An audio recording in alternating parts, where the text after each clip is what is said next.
তো নমস্কার বন্ধুরা, ধোসাক্কাম ইডলিকাম ওয়ারাক্কাম।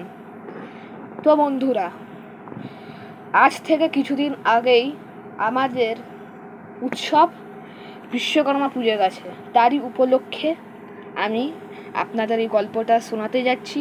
এটাও একটা আমাদের স্টাডি সিরিজেরই পার্ট। তো লাইক, শেয়ার, সাবস্ক্রাইব করতেও ভুলবেন না। ভিডিওটা স্টার্ট করছি। আকাশের দুই বন্ধু শৈলান ঘোষ। কে জানতো একদিন হঠাৎ ওদের দেখা হবে, ওদের বন্ধুত্ব হবে, ওদের আকাশে উড়িয়ে যুদ্ধ হবে প্যাঁচ খেলার। একটা আর একটার ঘাড়ে গোত মেরে যখন শুতিয়ে চড়িয়ে লাট খাবে, তখন চিৎকার করবে মানুষ আনন্দে। হ্যাঁ, ওরা দুটি ঘড়ি, একটার নাম চাঁদিয়াল আর একটার নাম পেট কাটা। কে না দেখেছে একটা বীজ মাটিতে পুঁতলে তার থেকে কেমন করে গাছ জন্মায় না। গাছটি ধীরে ধীরে সবুজ পাতা ছড়িয়ে হাওয়ায় দোলে, ফলের কুড়ি উকে ফুল ফোটে। আবার দেখো, ওই যে গাছে পাখির বাসা, মা পাখি বাসায় বসে তার ডিমে কেমন তা দিচ্ছে। দিতে দিতে ফুট করে যেই ডিম ফুটছে, ঝানপোনা কিচিমিচির ডাক দিয়ে বেরিয়ে পড়েছে। বেরিয়েই হাঁ করে মুখ তুলছে আকাশে, খাবার চাইছে মায়ের কাছে। তারা বড় হবে একদিন, আকাশের ডানা মিলে তারা উড়বে। কি সুন্দর দেখতে সেই পাখি, বাহার ছড়ানো কি তাদের গায়ের রং। আমাদের চোখ মেলে দেখবে আর মনে মনে বলবে বাহ। এমনি করে রোজ পৃথিবী নতুন হচ্ছে, জন্ম নিচ্ছে রোজ অসংখ্য প্রাণ, করে উঠছে ভালোবাসার বন্ধুত্ব নতুন নতুন।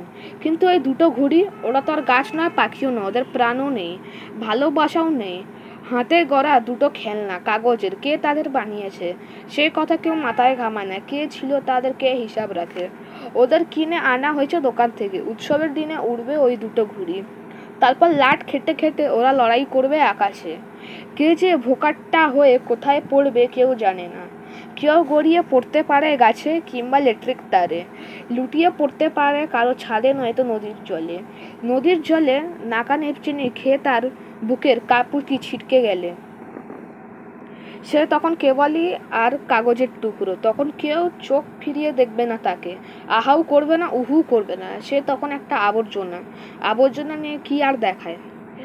কিন্তু একদিন উৎসব আসেই, বাজনা বাজে মাঠে, ছাদে, পথে, প্রান্তরে, ঘুরিয়ে উঠবে আকাশ উপচে পড়ে। উল্লাসে ভরে যায় চারদিক, আর সেই উৎসবের মধ্যে দুই পাক খায় আকাশে, একটা চাঁদিয়াল, অন্যটা পেট কাটা। এই বাড়ির ছাদ ও বাড়ির এক ফালি ফাঁকা জমি থেকে ওদের ওড়ানো হচ্ছে। ওদের বুক ফেটে করে সুতো বাঁধা হয়েছে, সেই বাঁধা সুতো লাটাই করে খুলছে, ওদের খাওয়ায় ভাসিয়ে দিচ্ছে।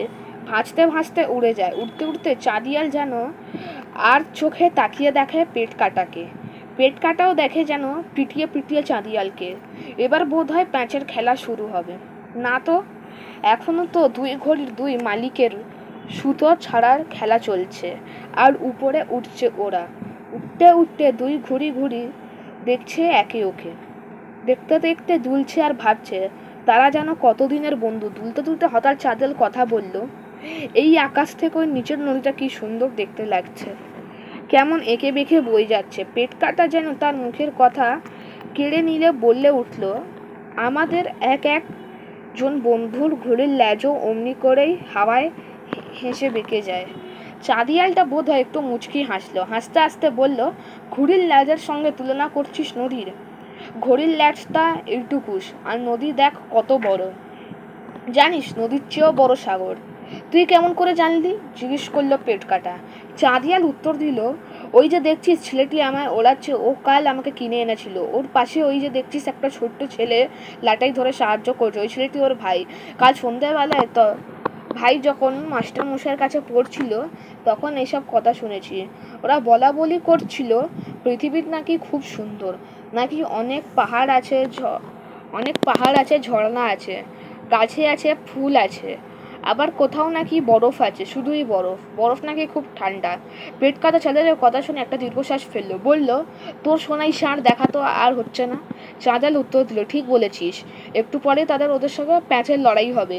কেউ তো একজন ভোটাকাট্টা হয়ে হারিয়ে যাবে, তখন কে আর কোথায় বিপদে পড়বে কে জানে। আকাশটা যদি আমাদের ঘর বাড়ি হতো, আমরা দুটোই শুধুই আকাশে উঠতে পারতাম। পেট কাটা বলল, আমার বড় অসহায় হয় না রে? মানুষের হাতে সুতো যেমন করে আমাদের চালায়, তোমরা তেমনি চলি, আমাদের তো হাতের গোলাম। হ্যাঁ ঠিক বলেছিস, জবাব দিল চাঁদিয়াল, ওদের হাতেই যে সুতোর আমাদের ভাগ্য। ওই সুতো যদি প্যাঁচের সময় আমরা দুজনেই ছিঁড়ে ফেলতে পারি, তাহলে জুটিয়ে, তবে হয়তো রক্ষা পেতে পারি আমরা। উপরে যেতে একসঙ্গে আকাশে, তখন আর আমাদের ধরার সাধ্য থাকবে না না কারো। আমরা তখন আবার অসহায় থাকবো না, আমরা তখন দুই বন্ধু মুক্ত। আমাদের অসহায় বলতে না বলতেই হল্লা উঠল মানুষের গলায়। দুই ঘুড়ির প্যাঁচের যুদ্ধ শুরু হয়ে গেল। বলতে না বলতেই আচমকা পেট কাটার সুতোয় টানা পড়লো। তীর বেগে এসে ধেয়ে এলো চাঁদিয়ালের দিকে। চাঁদিয়াল ঝাঁপিয়ে পড়লো পেট কাটার সুতো উড়িয়ে, চেঁচিয়ে বলল, ভয় পাস না পেট কাটা, আমি তোর শুয়োর, আমার সুতো জড়িয়ে দিচ্ছি, আমি প্যাঁচে ফেলছে ওরা, আয় আমরা প্রাণ পড়ে দুজনে মারি দুজনকে, হয় মরবো না হয় জিতবো। পেট কাটাও চেঁচিয়ে উঠল, ঠিক বলেছিস চাঁদিয়াল, বিপদ এলে অমনি করে একসঙ্গে লড়াই না করলে কেউ বোধহয় নিস্তার পায় না। আমি ভয় পাচ্ছি, একটুও আমাকে লড়াই করতে দে। আকাশ থেকে নিচে দেখ মানুষগুলো কেমন উল্লাস করছে, কে জিতবে কে হারবে সেই নিয়ে ওরা গলা ফাটাচ্ছে। আমরা দুজনে কেউ ছাড়বো না, আয় আমরা আর ঘুরপাক খেয়ে আমাদের বাঁধন শক্তি করি, বলল চাঁদিয়াল। তারপরে সেই আশ্চর্য ঘটনা ঘটে গেল। সুতো ছিঁড়ে তৃতীয় পরে ওরা হলো একসঙ্গে দুই ঘুড়ি, চাঁদিয়াল আর পেট কাটা। খুশিতে মাথা নাড়তে নাড়তে দুই বন্ধু যখন উড়ে যায়, তখন মাটির মাছগুলো উল্লাস থেমে গেল। দুতলি তখন হতস্তম্ভ হয়ে চেয়ে থাকে আকাশের দিকে, হয়তো ভাবে এ কেমন করে হয়। দুদলই হেরে গেল, হ্যাঁ হেরে গেল। আর দেখো ওরা জিতে গেল, ওই দুই বন্ধু পেট কাটা আর চাঁদিয়াল কেমন আকাশে ভেসে যাচ্ছে আনন্দই একসঙ্গে। ভাসতে ভাসতে কোথায় যে হারিয়ে যাবে ওরা, আমরাও জানি না, জানে শুধু আকাশ, কেননা আকাশ যে ওদেরই বন্ধু। তো বন্ধুরা, এই গল্পটা কেমন লাগলো নিশ্চয়ই বলবেন, লাইক সাবস্ক্রাইব করতে একদম ভুলবেন না। আর যেই এই কবিতা লিখেছেন, মানে এই কবিতার লেখক, তার সম্পর্কে একটু জেনে নিন। শৈলন ঘোষ, জন্ম 1928 সাল, কিশোরের ছোটদের পত্রিকা মাস পয়লা প্রথম কবিতা লেখা। অরুণবন কিরণমালা শিশু নাটকটি সঙ্গীত নাটক একাডেমি পুরস্কার লাভ করে। তার রচিত উপন্যাস মিতল নামে পুতুলটি জাতীয় পুরস্কার সম্মানিত। অন্যান্য রচনার মধ্যে উল্লেখযোগ্য উপন্যাস আমার নাম টায়রা, গল্পের মিনারি পাখি, ভূতের নাম আক্কুশ, টুই টুই ইত্যাদি। এছাড়াও ছোটদের জন্য অজস্র গল্প ছড়া নাটক রচনা করেছেন। উল্লেখযোগ্য বই গল্প সংকলন হাসি ঝলমল মজা, স্বপ্ন দেখি রূপকথায়, ভালোবাসি পশু পাখি, গল্পের রং রকম ইত্যাদি। এটি আমাদের আকাশের দুই বন্ধু গল্পটি স্বপ্ন দেখি রূপকথায় থেকে নেওয়া হয়েছে, সেখান থেকে আমি এই গল্পটি বলছি। তো নমস্কার বন্ধুরা, আর আমার ওই টাল নবমীর পার্ট 2 জলদি আসছে। তো ধোসাক্কাম ইডলিকাম ওয়াডাক্কাম। নমস্কার।